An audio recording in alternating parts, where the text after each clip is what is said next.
In this video, we're going to look at theoretical measures of the centre for a discrete random variable and the spread for a discrete random variable. So we'll be looking specifically at what's called the expected value that we know of as E of x, and the expected value is also referred to as the mean, and that's the same mean that you used in year 7, 8, 9 and 10, where you add them all up and divide by how many there are. And the symbol for mean is the Greek letter mu. So it's not that I've drawn the letter U funny, it is drawn as the Greek letter mu, and I apologise to all the Greek speakers that I'm saying it incorrectly, but it does start with a long left hand side and then a normal U.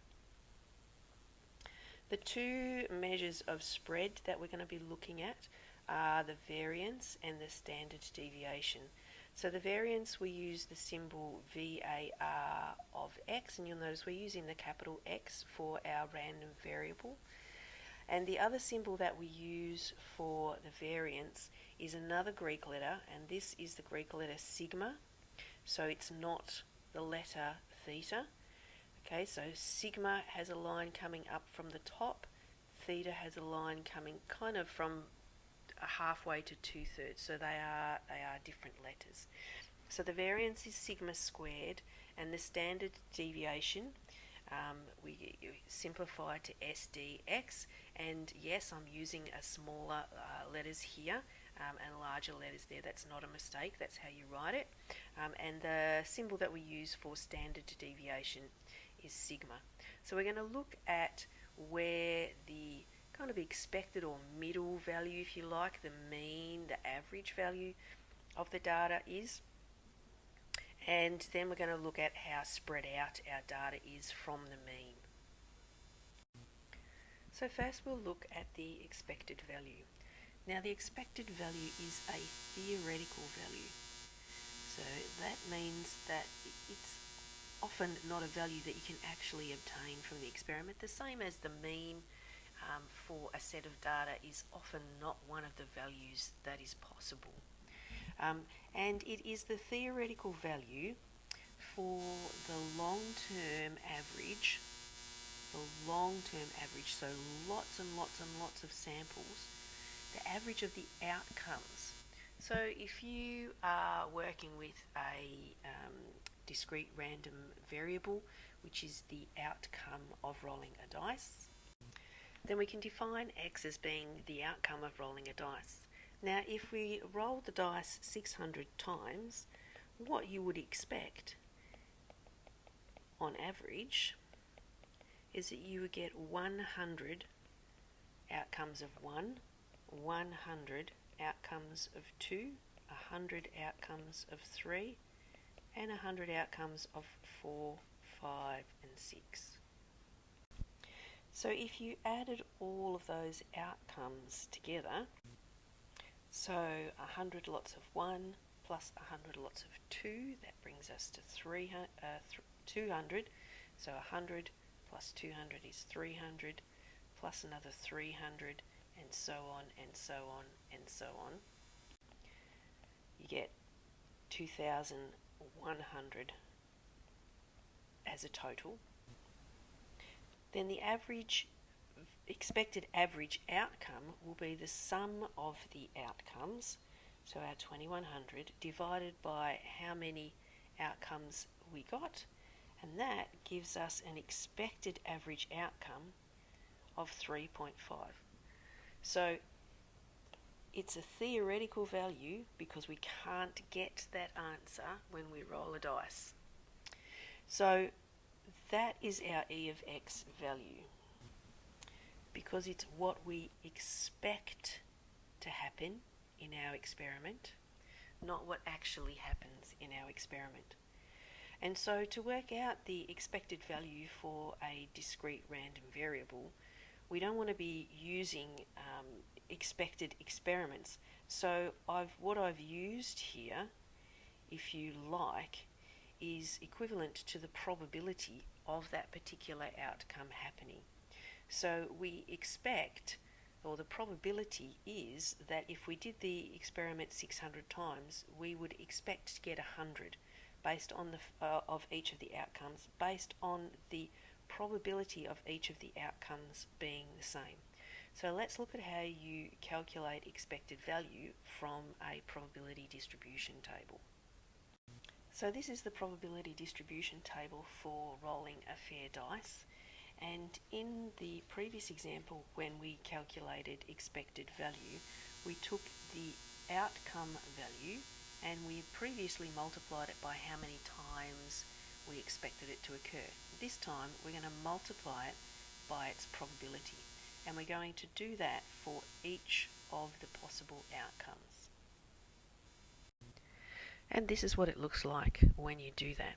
So I've got 1 times a sixth, 2 times a sixth, so on, so on, so on, and so on. And then to find the average, what we did previously was divided by 600, which is the total number of trials that we were practicing on. This time, our total number is going to be the sum of this row. So we're going to divide by a sixth, plus a sixth, plus a sixth, etc., etc., which simplifies down to just add up to 1, because the sum of all of the probabilities is equal to 1. So when we work that out, we end up getting 3.5. So if we were trying to write a rule for our E of x value and how to find it, what we actually did was we took the x value and we multiplied it by p of x, its p of x value. And then we did that for each x value that we have. So to show that we did it for each x value that we had, we used this summation symbol to mean that we do this for each x value that we have, and then we add all of the results together. So this formula here is the formula for E of x. This is the formula that we use to calculate our expected value for a discrete random variable. So the idea of an expected value was first used to try and predict winnings for gamblers. So let's focus on our winnings and let x be the amount of money that we win. So there's a picture of a roulette wheel, an American roulette wheel. There are 38 numbers on that roulette wheel. There are 17 red numbers, number slots for the ball to fall into, that are also odd numbers. There are 17 black numbered slots that are also even, and then we have 2 green slots that are both numbered 0 or 00, and they're classified as neither odd nor even. So different roulette wheels will have different numbers. Sometimes there's only 1 green one, sometimes there's 2 green ones. Let's say that we put a bet down of $10 on black. Then if we win, we get $10 back. They'll pay us back what we've bet. But if we lose that $10. So in a probability distribution table, that looks like this. So we're focusing on profit. Remember, x is the amount of profit that we make. So we've got 2 amounts of profit that we can make from this bet. One is that we don't win, which means that our profit will be minus 10. We will have lost our $10. But if we do win, we're going to make $10. So now we just need to work out the probabilities for each of these. So the probability that we're going to lose is the probability that it is not black, which is 19 out of 38. Oh, that's not right. That should be 36. 36, so 19 out of 36. And the probability that we win, that it will land on black, is 17 out of 36. And you can see already that you're more likely to lose than you are to win. So our expected value, if you like, our mean, is the sum of the x's multiplied by their probabilities.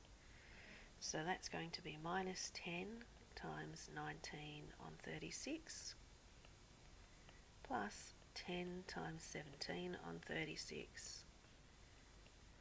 And that works out to be minus 20 on 36, which simplifies down to being our expected value, our expected winnings, or our expected profit, actually works out to be minus, that simplifies to 5/9, and that works out to be as a decimal 0.55 recurring.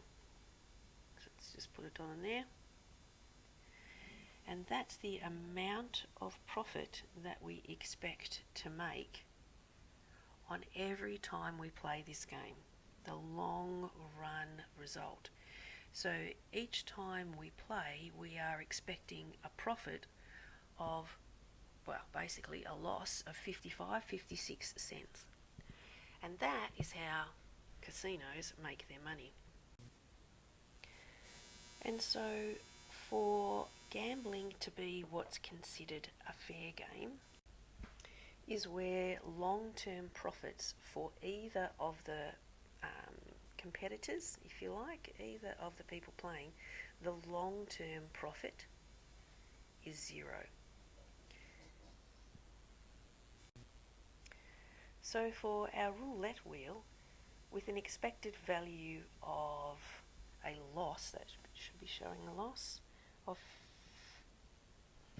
56 cents per game, that means if you played 1,000 games, you would expect to lose 1,000 lots of 56 cents. That's definitely how the casinos make your money. So the last thing to look at for expected value is what happens if you transform the random variable. What happens if you change the x value? What happens to the expected value? For example, if you increase your variable by a specific factor so that it's doubled or something. So say, for example, what if we did 2x instead of x? And what would happen if we took our random variable x up here in our e of x thing, and what would happen if we added or subtracted a specific amount to it? What would happen then? Well, let's have a look at making those changes in the table. So for this distribution table, our e of x value is 1 times 0.5, so 0.5, plus 2 times 0.1, plus 0.2, plus 3 times 0.4, which is 1.2. So our expected value is 1.9. Now, if we went through and we doubled all of our x's,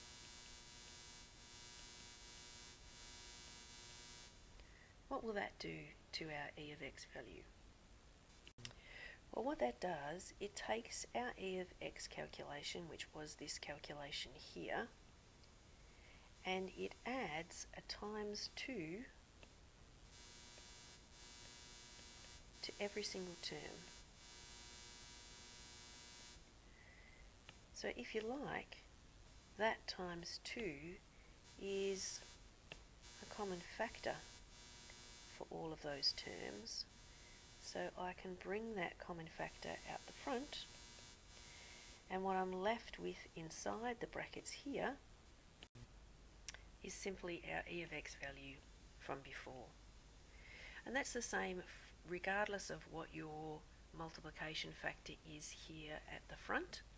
If you are multiplying your x by a factor, then the expected value of that change is the same as if you just took that factor and multiplied the expected value by it. So, for example, if e of x was equal to 5.0, then e of 2x would equal 2 times 5.0, which is equal to 10. And e of x over 5 would be equal to 1/5 of 5.0. So e of x for that would be 1. So let's have a look at what happens if you add an amount to each of the x values. It's quite a complicated one to do, so what I'm going to do is I'm just going to summarise what we've got so far with our factor and then just throw the adding or subtracting a set amount in. So what we actually have as a rule, if we have some multiplying factor of our x and then we add or subtract a set amount for our e of x to our x value, then the e of x value that you get, we know that that a just comes out the front and you can multiply the e of x value. What you also get with that plus b is that the plus b comes out and sits on the end. If you want to have a go at an example for that to show how that happens, then by all means do. I'll do one at the end of the video, and if I remember, to show you that it works. But you can try that yourself. And this is a formula that you need to know, and you need to have this formula in your bound book.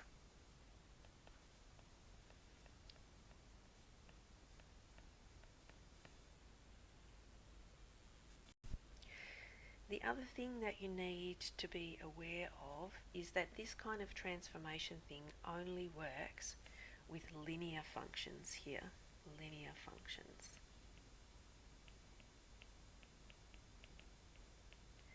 If you also want to have a go at something else, you can try working out e of x squared for the table above, which means you square the x values before you multiply them. And what you'll find that that is not the same as taking the e of x value and squaring it. So the relationship for transformations only works if you have linear functions.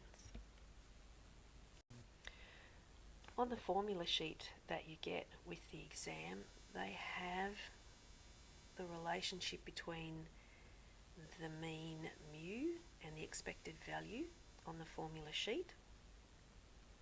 And they also have for discrete random variables, which is what we're doing at the minute, they also have the formula for the mean here. So they're not using the e of x value or the e of x notation for it, they're using the mean notation. So you get this formula sheet with you in both exams. If you want to put it in your bound book as e of x, that's fine. You just need to remember that that relationship is there. Now the other thing that we want to have a look at is the variance. And you'll see that there's some formulas here for the variance as well on your formula sheet. So we're going to look at the variance, and this formula here actually has a whole heap of different formulations for the variance, as well as a formula for it here. That is an awful lot of formulas for the variance. The main ones we're going to use are this and this. These are the main ones that we use. But let's look at variance now. So the variance is another one of our theoretical values that we use to measure, but this time we're trying to measure the spread. And the variance is actually part of the process of measuring that spread. We don't use it for anything because it doesn't make any sense in the context of what we're measuring. What we actually use the variance for is to find the standard deviation. And the standard deviation is defined as the square root of the variance. Or, whoops, that's a theta, don't do that. Make sure you do it as a sigma is equal to the square root of sigma squared. There's our other formulations for the standard deviation and the variance. So to find the standard deviation, the only way to do that is to find the variance, and that's why we teach you about variance. To measure the spread of a set of data, if you think about like a dot plot of outcomes, let's just throw a dot plot of outcomes here. And let's say that is our average value there. Then what we're trying to measure with the variance and the standard deviations is how far away are these dots from the mean? What is the average distance that those dots are, those outcomes are, away from the mean? That's what we're trying to measure. To be able to get there, we go through a process of finding each of those differences. So we find each of these arrows using a formula, and the formula that we use is the value of x for the point, take away the value of the mean. And what that results in is all of our x values over here that are smaller than the mean, we end up with negative values for that distance. These ones over here are okay, we'll end up with positive values, but when we add all of those distances together, we've got negative values and positive values, and so they cancel each other out. So to deal with that issue, what we do is our formula, we square what we get, which gets rid of the negatives. So squaring gets rid of the negatives.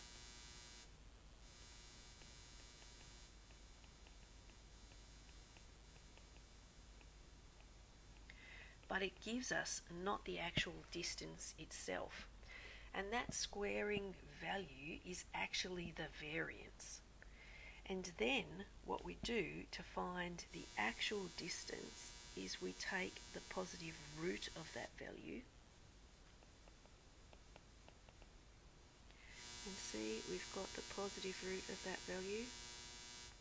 That gives us the distance for each of those points, and hence the standard deviation, which will be kind of the average distance, if you like.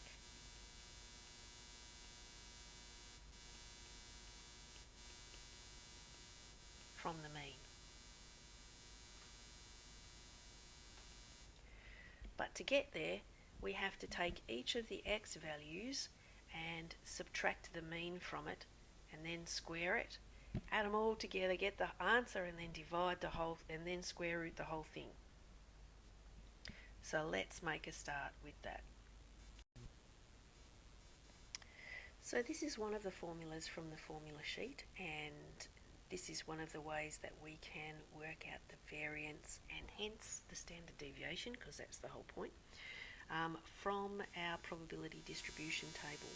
But this formula requires that we find the mean first, and the mean is our e of x value, and that's equal to the sum of all of our x's times by our probability of x. Now pretty much no one does it this way because it's long, tedious, and there is a quicker way, but I will show you that you can actually do it that way. So to find e of x, we need to go through and multiply each of the x values by its probability. So 1 times 0.5 plus 2 times 0.1 is 0.2 plus 3 times 0.4 is 1.2, and so our E of X value is 1.9. So what we want to do is we want to do for our X values, we want to minus 1.9, and I should have shifted that across. Let me just shift these across so that we've got some space in the table. 1, 2, 3, and from each of these we want to minus 1.9,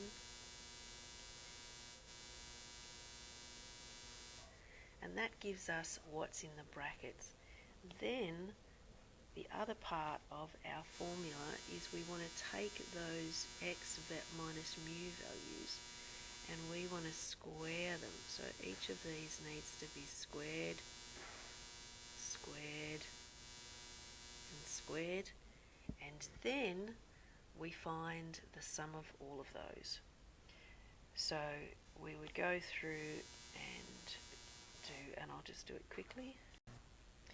So we multiply this by this, and then add that times that, and then add that times that, and we get 0.89. Now on our formula sheet, we also had a couple of other, that gives us the variance. If we then wanted to find the standard deviation, we would need to square root that. And what do we get when we square root 0.89?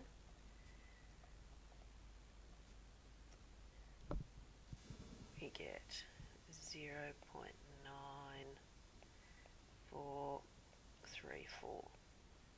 So this is the average distance of the outcome. This is the average distance of the outcomes. So that way, plus or minus on average, we have 0.94, 0.94 away from that value of x, if these are our x values here, of 1.9 in the middle, and these are our other x values of 1, 2 and 3. So that's our standard deviation and our variance. But the formula sheet also has a couple of other formulas which are much more useful, and they are, the most useful one is that the standard deviation, and I've done theta again, but I've done theta here instead of sigma as well. We've got the standard deviation is equal to E of x squared take away the mean squared, which is just E of x squared take away E of x, all squared. So that's, I've done it again. These are the most useful formulas. So let's use those formulas instead of the one that we did before and see that it's actually much quicker. So we'll do that over here. So for our formula we need to find E of x squared, which means that we need to square each of our x's and then multiply by its probability. When we do that, we get 4.5.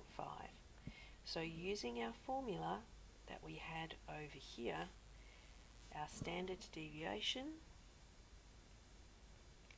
is equal to E of x squared, which is 4.5, take away our E of x value, so I'm using this formula here, take away our E of x value that we found all the way back at the start to be 1.9,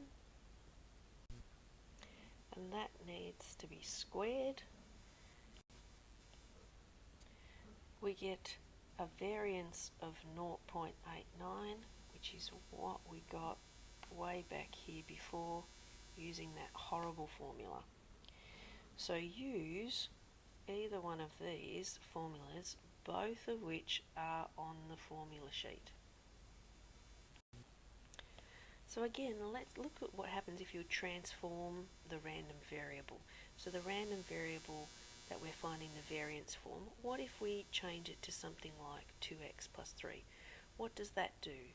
So we've got a multiplying by a factor, so we're doubling the x values, and then we've also got an increase by a constant amount. So here we're adding 3 to all of those values.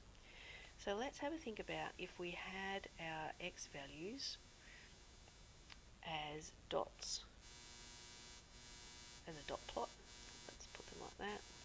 1, 2, 3, 4, and 5. We've got a couple like that. If we double the x values, what you end up with happening, and remember we're focusing on the spread now, what ends up happening is the 1 value stays as a 1, the 2 values become 4, 2, 3, 4, the 2 values become 4, so that's that one and that one now sit here and here. The value at 3 becomes a 6, the value at 4 becomes an 8, so these two here now sit up here, and you can see that the actual results are getting much more spread out. I hope that you can see that the distances that we've got here, these little distances here, are increasing. The distances between all of these are definitely increasing. And because when we find the variance, we do the difference of the between a point, so a point here, and the mean. So let's say, for example, I don't know where the mean sits on this. Well, I do because it's symmetric. The mean sits right here. So the mean sits right here. So if you're looking at the average distances away, and you're doing x minus mu, remember you do the distance is x minus mu, and then to find the variance we square it. So that distance is in fact, the difference is becoming a squared difference. So what we actually find is that it is equal to 2 squared. So the square comes from this red square here. I'm jumping all over the place here. But that's where that comes from, because we're squaring the distances. And that's the relationship with the variable between the two. The plus 3, all the plus 3 does is it takes each of these values here and increases them by 3. So if you like, all I need to do to have just the plus 3 added on, if it was just x plus 3, was that this would become 4, that would become 5, that would become 6, 7, and 8. And it doesn't actually change the spread of the data at all. And that's why there's nothing here, no change here. So when you transform a random variable, the only thing that changes if you're looking at the variance is when you're multiplying by a factor. So when we're doing this 2x, and what you actually get is this.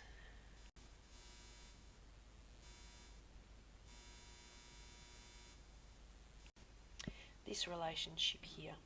So this relationship is not on the formula sheet, so you need to remember this, and you need to put it in your bound book.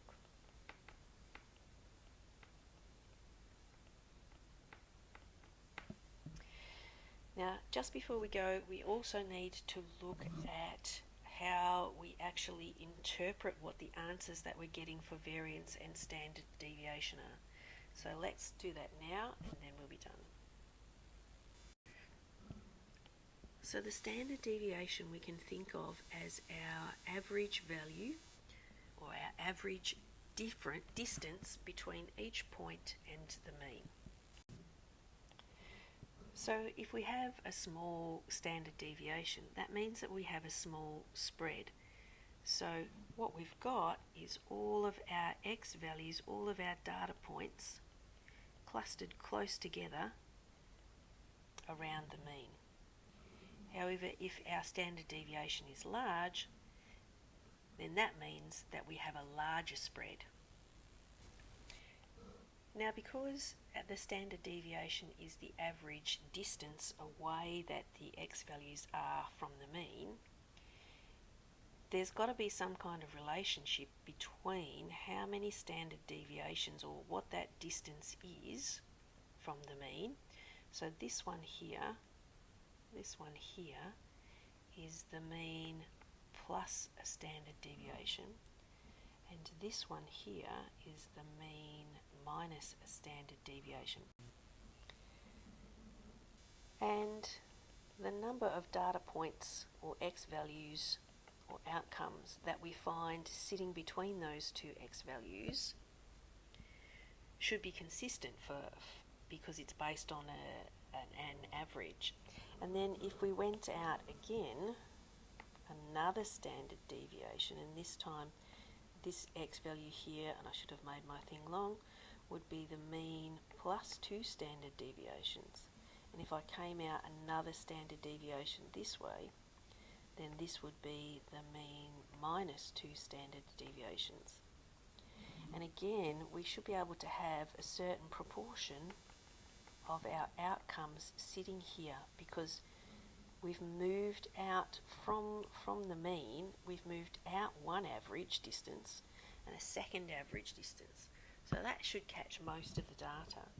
And what we know from lots and lots of studies and statistical studies is that if you move out 2 standard deviations to the left and 2 standard deviations to the right, that you capture about 95% of the data.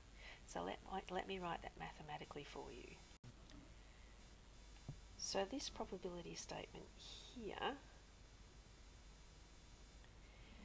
says that the probability that our x value, that our outcome, is greater than the mean minus 2 standard deviations, which is this value here, that's that value there, but less than the mean plus 2 standard deviations, which is that value there, is 0.95.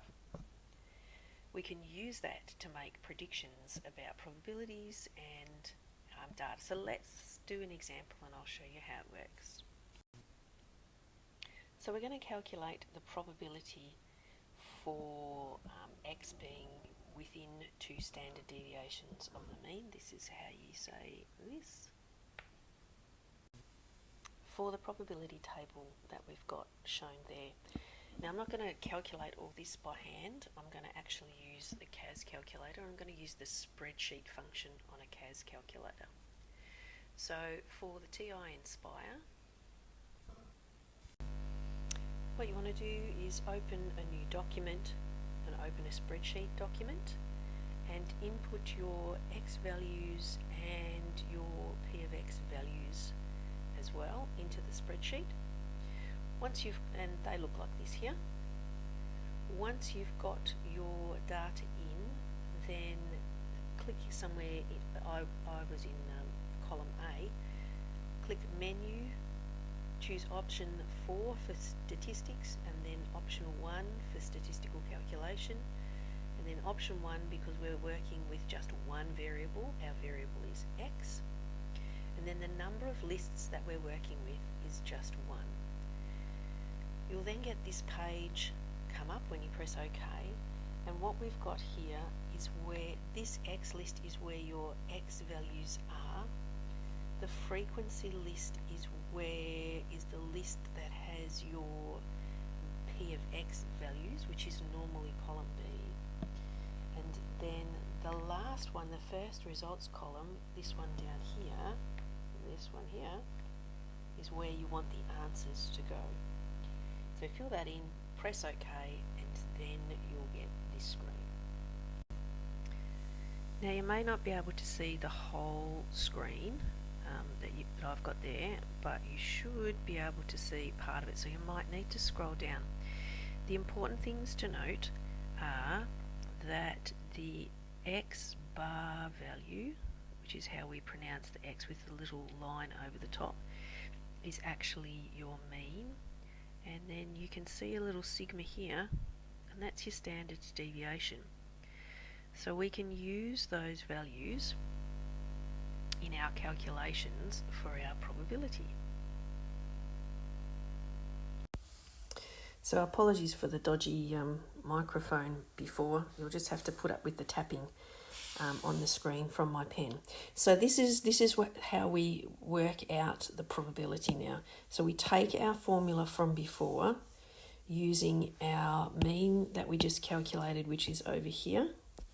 So 1.5, and using our standard deviation that we just calculated, so 0.866, and we just literally substitute them into the equation and then work out what those values are. Come on, shrink up a little bit. There we go. And so what we're actually working out now is, now that we've got the values, we're working out the probability that X is between minus 0.2 and 3.2. Now remember, the mean is a theoretical value, your standard deviation is a theoretical value, so this is just a theoretical value. And the fact that we've got a negative here, don't worry about that. I'll show you what that means if we think about what we're trying to find in terms of the probability distribution graph. So this is the probability distribution graph for the table up above. So that's 1/8 and that's 3/8. And so what the probability that we need to work out is, this is a theoretical X value, that negative 0.2. So on our X scale, relative to the other numbers, it's going to be down here somewhere. Don't worry about the fact that it's not in the negative quadrant. We're just looking relative to these numbers here. So it's to the left of our lowest X value. So let me just write that on there. That's minus 0.2. And then our other value that we have, that we're looking for our X value to be between, is this 3.23. So this is also up to the other side of our X values. And so what we're looking for is, what is the probability that X lies between the purple line and the pink line. And so to do that, we need to add all of our probabilities together, and that includes the whole probability, all of our possible outcomes. So the probability for this one is 1. So remember when I showed you the formula before, it's the probability blah blah x blah blah x blah blah blah is approximately 0.95. What that means is that it's not always exactly 0.95, but it will be approximately. So often the questions will ask you to work out what the actual probability is. So if that's a question in a SAC or in an exam, for goodness sakes, do not just write this down, because they actually want you to work this out. The fact that they're asking you means that it's not 0.95. So that brings us to the end of a very long video on all of this content. But that should enable you to do all of the questions for 13D.